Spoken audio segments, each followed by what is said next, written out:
Bismillahirrahmanirrahim. Alhamdulillahi wassalatu wassalam ala rasulillah wa ala alihi wa ashabihi wa man walah wa ba'd. Alhamdulillah, kita panjatkan puji dan syukur atas kehadiran Allah Tabaraka wa Ta'ala yang dengan taufiknya di siang ini kita kembali dipertemukan di majelis yang semoga diberkahi oleh Allah Subhanahu wa Ta'ala. Kita semua mengawalinya dengan isti'anah, dengan mengucap tadi sudah basmalah ya. Nah, semoga dengan basmalah yang kita ucapkan itu menjadi sarana datangnya kemudahan dan keberkahan dari Allah Azza wa Jalla di kesempatan siang hari yang berbahagia ini. Baik, pertemuan yang lalu, Bapak dan Ibu yang dirahmati Allah, kita membahas materi yang berjudul kecurian dalam sholat. Yang intinya adalah hukum menoleh ya, atau memalingkan wajah dari arah kiblat. Ya, memalingkan wajah dari arah kiblat yang disebut oleh Nabi Sallallahu Alaihi Wasallam dengan istilah ikhtilas, ya, kecurian. Yakhtalisuhu asyaitanu min salatil abdi. Yang syaitan itu mencuri ya, konsentrasi atau kekhusyuan hamba ketika sedang sholat. Dan hukum memalingkan wajah dari arah kiblat ini tidak membatalkan sholat, ya. Hanya hukumnya makruh, ya, hukumnya makruh. Dan siang ini kita juga masih akan membahas hal-hal yang dimakruhkan, ya, dimakruhkan, dibenci di dalam sholat, ya, meskipun tidak sampai membatalkan sholat, yaitu sholat dalam kondisi lapar ya, dan menahan hadas, di mana hal ini disebutkan dalam hadis Nabi Sallallahu Alaihi Wasallam yang diriwayatkan oleh Imam Muslim dari sahabat Ummul Mukminin Aisyah radhiyallahu anha. Nabi alaihi salatu wasallam bersabda, la salata fi hadratit ta'ami wala wa huwa yudafi'ul akhbathan. Ya. La salata artinya tidak sempurna sholat, ya, tidak sempurna sholat. Bihadratit ta'am,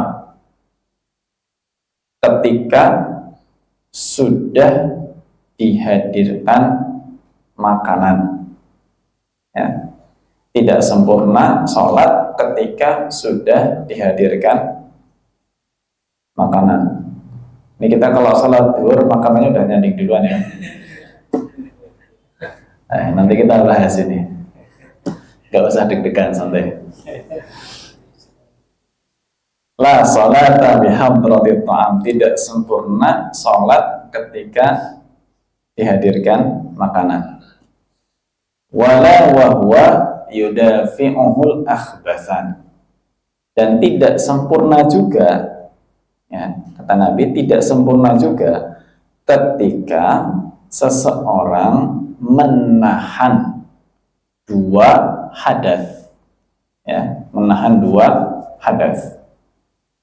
Dua hadas yang dimaksud, maaf, ini menahan air kecil atau air besar. Ya. Baik, hadis ini ada kronologinya, ya, ada kronologi. Ceritanya saat itu Aisyah radhiyallahu anha sedang bersama dengan dua orang. ya, bersama dengan dua orang. Nah, saat dihadirkan makanan, ya, yang satu orang ini kemudian berdiri untuk beranjak pergi. Kemudian ditanya, Aina, sama Aisyah ditanya, mau kemana? Dia mengatakan, usolli, saya mau sholat. Ya. Makanannya baru datang, malah berdiri mau sholat. Maka Aisyah radhiyallahu anha merintahkan orang itu duduk dulu, ya, dan mengabarkan, inni sami'tu Rasulullah sallallahu alaihi wasallam yaqul, saya pernah mendengar Rasul alaihi salatu wasallam bersabda seperti ini, ya, yang tadi saya bacakan hadisnya, ya. Nah, jadi karena tadi orang itu sebetulnya dalam kondisi lapar, kemudian sudah dihidangkan makanannya, maka oleh Aisyah diminta untuk makan dulu. Jangan terburu-buru untuk menuju sholat. Ya. Hadisnya dilengkapi tadi selain masalah hadirnya makanan, juga dalam masalah menahan hadas.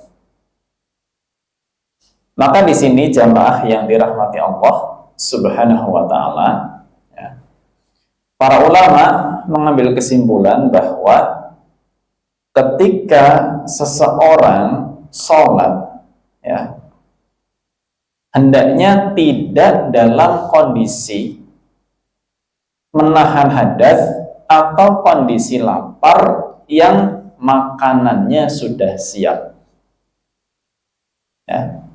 Hendaknya ketika sholat, ya, tidak dalam kondisi menahan hadas, ya, dan tidak menahan lapar ketika makanan sudah dihidangkan. Anjurannya berarti kalau makanan sudah dihidangkan dan seseorang dalam kondisi lapar, maka yang didahulukan makan dulu. Ya, makan dulu. Tapi ingat ya, dua catatannya tadi. Memang kondisinya lapar dan makanannya sudah siap. Ya, kondisinya lapar dan makanannya sudah siap. Kalau kondisinya lapar, makanannya belum siap, cari makan dulu atau sholat dulu? Sholat dulu. Ya, lapar tapi makanannya belum siap, maka jangan cari-cari makanan, sholat tetap. Atau makanannya sudah siap, dihidangkan betul, tapi dia nggak lapar, maka ini juga sholat dulu. Ya. Yang dianjurkan untuk mendahulukan makan kalau dua hal ini terpenuhi. Dia lapar, sangat ingin makan, dan makanannya sudah terhidangkan siap santap, ya, maka silahkan makan dulu. Ya, ini kalau mulai duhur masih pada kenyang kok. Baik. Demikian juga ketika seseorang sebelum sholat kok ingin buang air kecil atau buang air besar, maka jangan paksakan sholat ketika kondisi sebelumnya sedang berhajat untuk itu. Tunaikan dulu hajatnya sampai tuntas, baru menunaikan sholat. Ya, baru menunaikan sholat. Kenapa anjurannya seperti itu?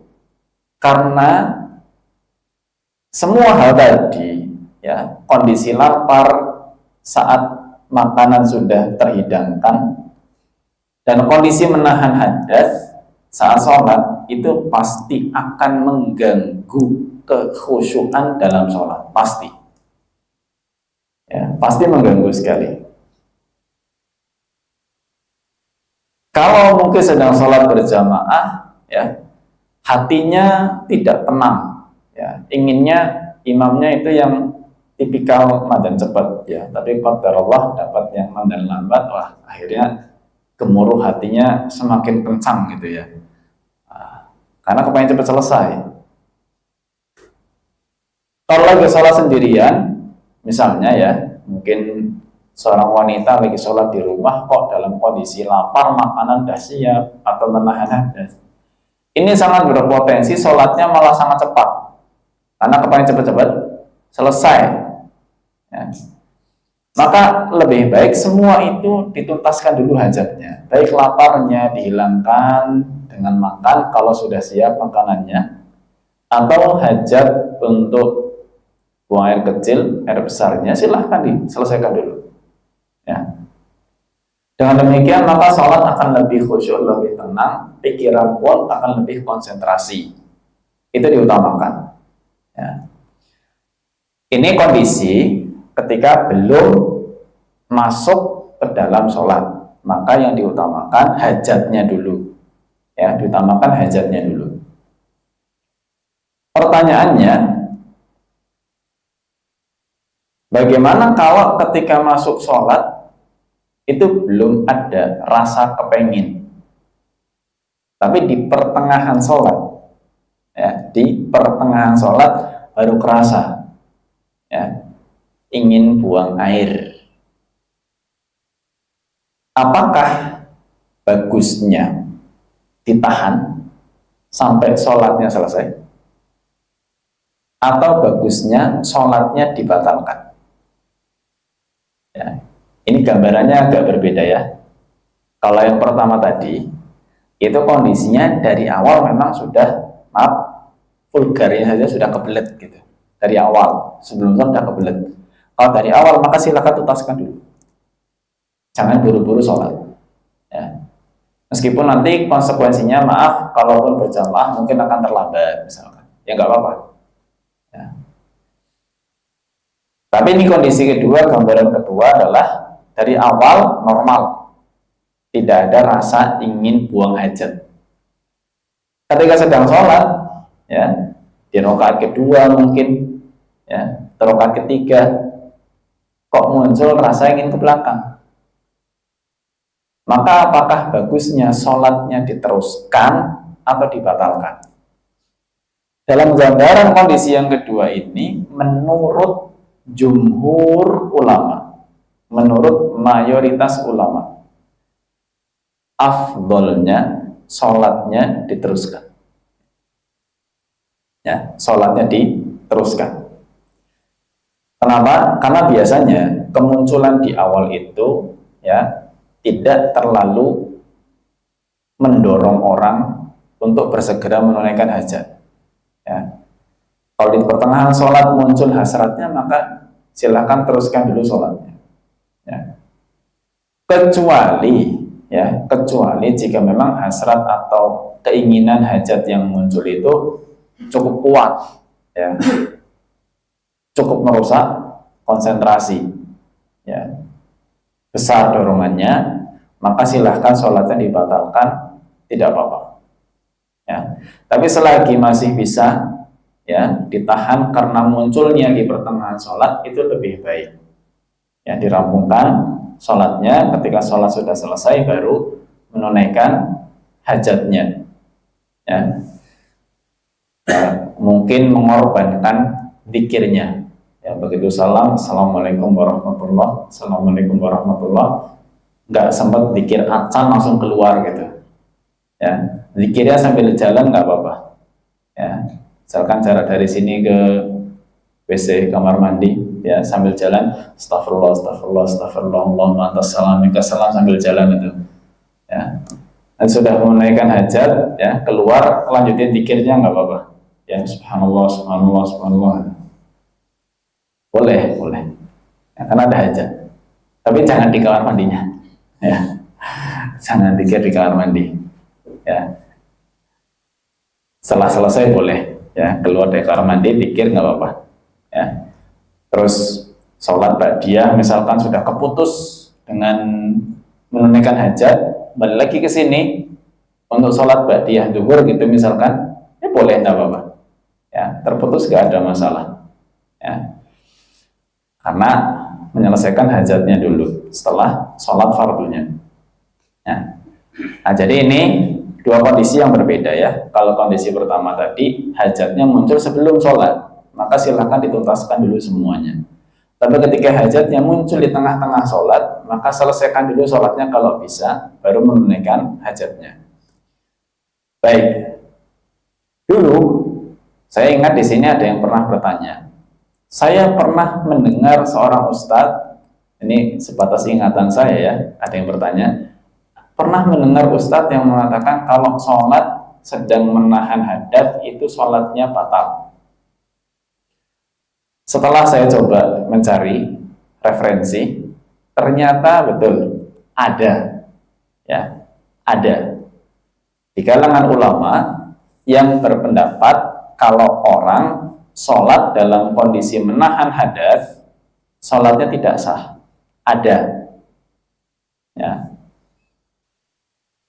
Kalau saya sebut di kalangan ulama tersebut, diantaranya seorang ulama yang namanya Imam Ibnu Hazm. Ya, Imam Ibnu Hazm itu memang pendapatnya sholatnya orang yang menahan hadas tidak sah, karena menafsirkan hadis tadi dengan mengatakan la sholata, itu bukan maknanya tidak sempurna sholat, tapi tidak sah sholat, kata beliau, ya. Tapi itu bukan pendapat mayoritas, ya, bukan pendapat mayoritas.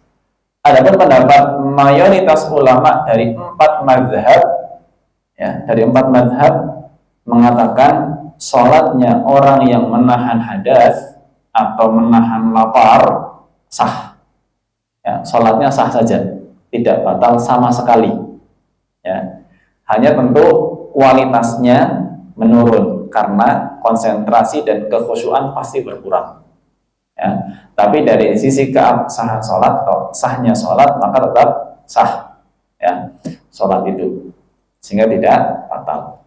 Maka jumhur atau mayoritas ulama menyimpulkan hukumnya sholat sambil menahan hadas atau menahan lapar setelah makanan dihidangkan itu hukumnya makruh, ya, tidak sampai haram, ya, hukumnya makruh.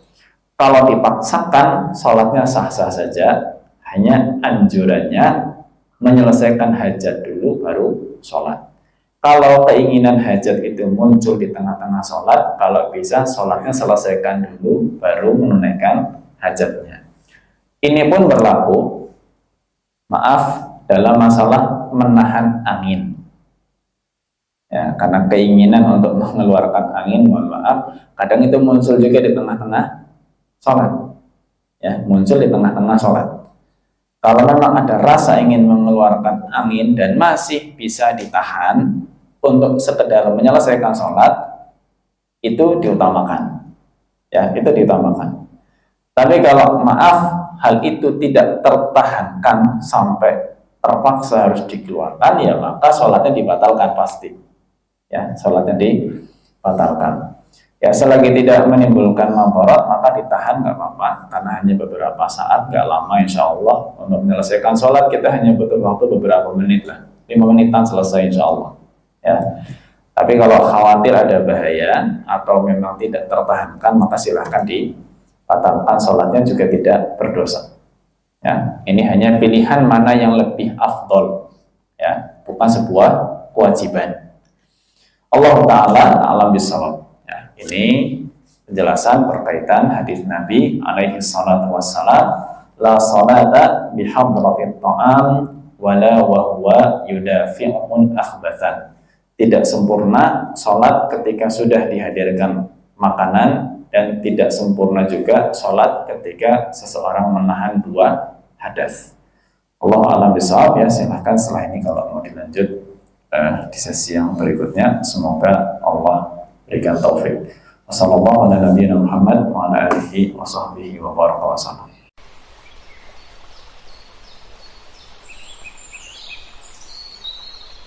Ada sedikit perdebatan di kalangan masyarakat ketika buka puasa, kan posisinya kan lapar, dan yang familiar di masalah itu kan hadisnya ketika makan malam. Nah, itu mau apakah makannya di masjid itu hanya makan malam atau semua makan, bisa siang, bisa pagi. Kayak saya mau tanyakan itu, kalau misalnya buka puasa berarti kita dijadwalkan berbukanya sampai mana? Apakah sampai kita perutnya lumayan terisi, atau memang yang baik seperti sunnah Nabi hanya 3 rumah, air, terus sholat? Karena seringkali kan buka puasa di masjid itu pada beda, ada yang makan dulu baru sholat. Ya. Baik, jadi pertama masalah hadis tadi itu umum, baik itu makan pagi, makan siang, makan malam, karena kondisi lapar itu tidak bisa kita jadwal. Dan kalau kita menilik kondisi para sahabat, yang mereka itu makannya nggak kayak kita ya, mungkin terpola dengan makan 3 kali sehari gitu, ada sarapan, makan siang, makan malam. Para sahabat belum tentu makan sehari 3 kali, ya, bisa 3 hari sekali, ya, bisa 3 hari sekali, bukan sehari 3 kali. Nah, ketika 3 hari sekali, laparnya jam berapa kan kita tidak tahu, ya, di jam berapapun lapar, kemudian makanan sudah siap, maka saat itu didahulukan makannya. Ini poin pertama. Jadi hari tadi tidak dibatasi dengan waktu makan. Kemudian masalah buka puasa. Sebetulnya buka puasa yang ideal sebelum sholat maghrib itu yang seperti apa? Ya. Jadi gini, tentu yang terbaik itu yang dicontohkan oleh Nabi Shallallahu Alaihi Wasallam, di mana beliau ketika berbuka puasa pun hanya dengan rukobat, istilahnya ya. Rukobat itu beberapa kurma basah. Kalau tidak ada rukobat, maka dengan tamarot. Tamarot itu beberapa kurma yang sudah kering. Yang kalau biasa kita makan itu yang sudah kering. Karena yang basah itu jarang ada di kita. Ya. Jarang ada. Karena untuk sampai ke kita pengantarannya butuh ekstra ya, karena itu harus di lemari es gitu. Yang basah supaya awet. Yang warnanya masih kuning biasanya. Yang basah itu yang masih kuning, namanya rutop. Kalau yang sudah coklat kemerahan seperti di kita itu namanya tamar, sudah kering. Rutop nggak ada, maka dengan beberapa kurma. Ya. Ketika nggak ada, maka dengan minum air. Itu istilahnya iftar atau buka puasa. Adapun ditambah selain itu nggak dilarang, ya, ditambah selain itu nggak dilarang. Bahkan sebetulnya mau makan nasi pun boleh, ya, mau makan nasi juga boleh. Hanya di sini kita nggak bisa menyamaratakan kondisi masing-masing individu, ya. Kondisi laparnya kan pasti beda-beda, ya. Ada yang lapar banget, gitu ya, yang lapar banget dan memang sudah terhidangkan makanannya berupa nasi dan sangat ingin makan nasi itu, maka makan dulu silakan. Ya. Kalau yang nggak terlalu lapar banget, yang diisi dengan beberapa jenis makanan tadi sudah cukup ya. Kadang mungkin memang gorengan 1-2 selesai, gantinya korma lah ya. Mungkin muncul mendoan, apa tahu isi, apa bakwan itu kan 1-2 butir udah cukup, misalkan 1-2 biji udah cukup. Terisi ya. Masalah nasi nggak terlalu berhasrat, ada yang sebaiknya seperti itu, maka mungkin bisa sholat dulu, dan ketika sholat pun nggak terganggu konsentrasinya, nggak bayangin yang kebagian orang ya. Nah, maka masing-masing orang mengukur ya mana yang terbaik. Kalau sekiranya perlu untuk langsung makan, karena memang sudah kadang-kadang kalau kita bicara buka puasa di masjid, dan sekarang kan realitanya marak sekali buka puasa bersama gratis di masjid itu kan banyak, ya kan, sudah pegang masing-masing 1 nasi box atau mungkin 1 nasi bungkus beserta dengan paket 1 dus untuk buka puasanya, atau mungkin 1 lepeknya gitu kan. Nah, kalau ternyata 1 lepek itu masih bikin masih lapar ya, bukan masih bikin lapar. 1 lepek itu dia makan kok masih kerasa lapar. Ya, kemudian ada nasi. Ini kalau dia sholat masih kebayang nasinya, maka sholat dulu. maka makan dulu. Ya, kalau sholat kok masih kebayang nasi, khawatir yang begitu, maka silahkan makan dulu. Ya, silahkan makan dulu. Tapi yang bisa untuk tidak seperti itu bagus. Ya, dimana perutnya cukup terisi hanya dengan beberapa jenis makanan buka puasa, kemudian mungkin nasinya tertunda, dan itu enggak merusak sholatnya atau tidak mengganggu sholatnya, maka silahkan hanya dengan beberapa makanan dulu, nanti nasinya ditunda pada sholat. Intinya masalah seperti itu kembali kepada hajatnya masing-masing.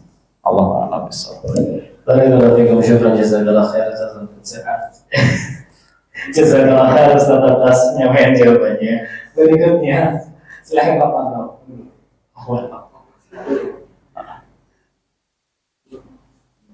Assalamualaikum warahmatullahi wabarakatuh. Waalaikumsalam warahmatullahi wabarakatuh. Ya, pertanyaan pertama itu ada orang meninggal itu biasanya dikatakan adzan dan qomat. Itu hukumnya bagaimana? Terus di hadisnya ada atau tidak?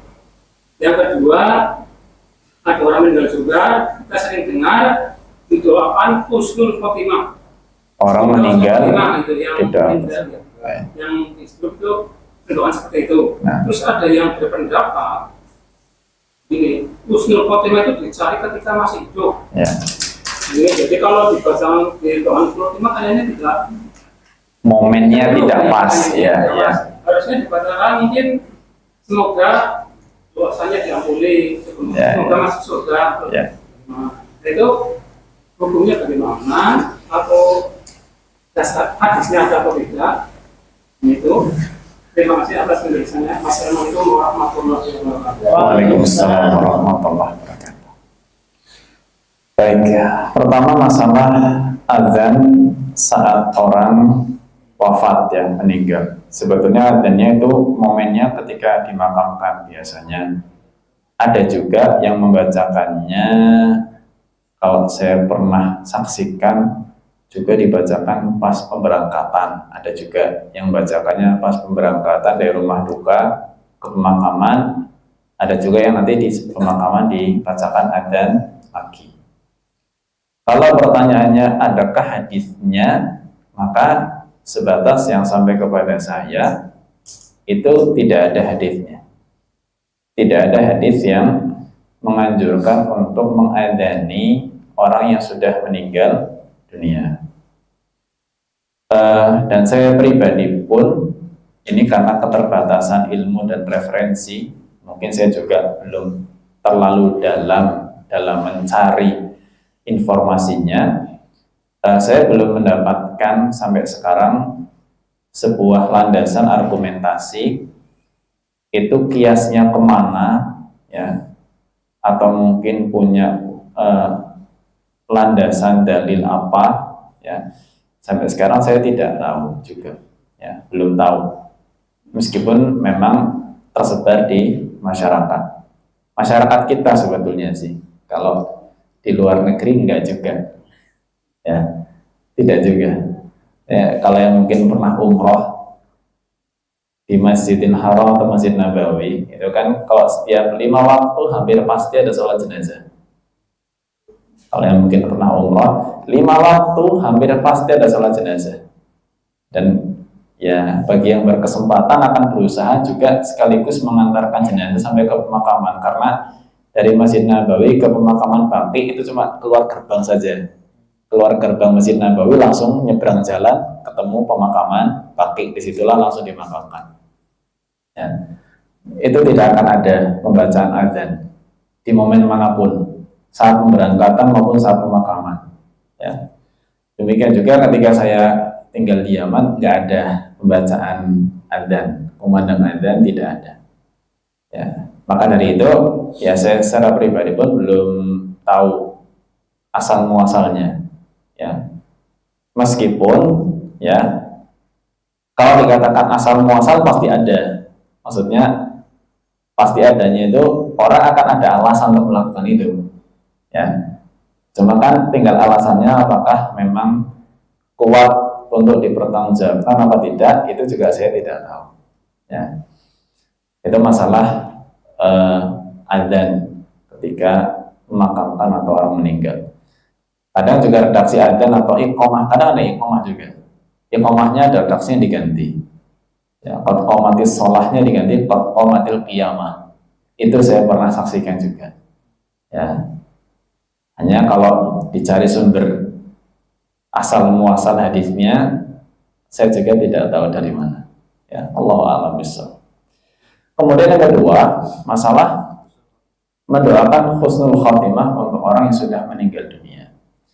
Itu memang ya, saya juga pernah ditanya dengan pertanyaan yang sama, kemudian dikirimkan sebuah cuplikan video dari seorang ustadz atau mungkin juga kiai yang mengkritik, ya, seorang kiai mengkritik doa husnul khotimah tapi setelah orang yang meninggal dunia. Ini kalau masalah ini sebatas yang saya lihat ya, ini hanya permasalahan redaksional saja, masalah redaksionalnya saja. Maksudnya gini, memang cocoknya redaksi doa semoga wafatnya husnul khotimah. Cocoknya momennya itu diucapkan sebelum wafat, betul. Cocoknya, ya. Karena kalau sudah wafat kan sudah terjadi, ya kan? Kita katakan semoga udah mati kok, semoga, ya kan udah kejadian. Maka redaksinya cocoknya sebelum wafat. Kalau setelah wafat nggak cocok, redaksinya nggak cocok. Hanya biasanya redaksi itu tidak sepenuhnya menunjukkan makna doa. Bisa orang mengucapkan semoga husnul khotimah itu tersirat dalam hatinya makna berhusnudzon, berbaik sangka kepada Allah, ya, menjadikan wafatnya tadi itu husnul khotimah. Ya, jadi ini hanya masalah redaksi aja. Ya. Kalau saya melihatnya sih memang bukan sebuah masalah besar, Kalaupun ada orang yang mengucapkan hal itu setelah wafatnya terjadi, ya, kematian terjadi kemudian semoga wafatnya husnul khotimah, ya nggak masalah juga, ya karena kadang kita dalam bahasa Indonesia itu kita tidak punya redaksi yang enak untuk menyatakan baik sangka kita terhadap mayit gitu. Sehingga untuk menyatakan baik sangkanya itu menggunakan redaksi yang seolah-olah bermakna doa. Tapi dalam hati sebetulnya sedang berbaik sangka, bukan sedang mendoakan. Ya. Itu sebatas yang saya lihat, ya. Jadi kalau ada yang masih mengatakan semoga wafatnya tadi husnul khotimah, ya nggak kita salahkan juga, ya. Tapi kalaupun mendoakannya sebelum wafat, itu memang momennya lebih pas, ya, lebih pas. Allahu a'lam bishawab. Terima kasih Ustaz atas jawabannya. Selanjutnya mau Pak Tahir. Assalamualaikum warahmatullahi wabarakatuh. Waalaikumsalam warahmatullahi wabarakatuh. Kalau kita punya masalah anyangan-anyangan, Ya. bagaimana sholat kita punya sah atau tidak? Assalamualaikum warahmatullahi wabarakatuh. Waalaikumsalam warahmatullahi wabarakatuh. Baik, anyang-anyangan itu kan sebetulnya belum tentu keluar, ya, belum tentu keluar. Kalau ya anyang-anyangan ini kan kondisi yang dalam tanda petik itu sedang nggak normal. Kalau orang normal kan nggak akan anyang-anyangan, ya. Anyang-anyangan kondisi nggak normal. Maka kalau memang kondisinya sedang tidak normal seperti itu, sholat dalam kondisi anyang-anyangan tadi nggak ada masalah, ya, tidak masalah. Bahkan seandainya kondisinya lebih parah dari anyang-anyangan, yaitu apa yang diistilahkan oleh para ulama dengan nama salasil baul. Salasil baul itu bukan sekedar anyang-anyangan, tapi sampai keluar, cuma di luar kendali. Ya, kita betul-betul nggak bisa mengendalikan keluarnya air seni.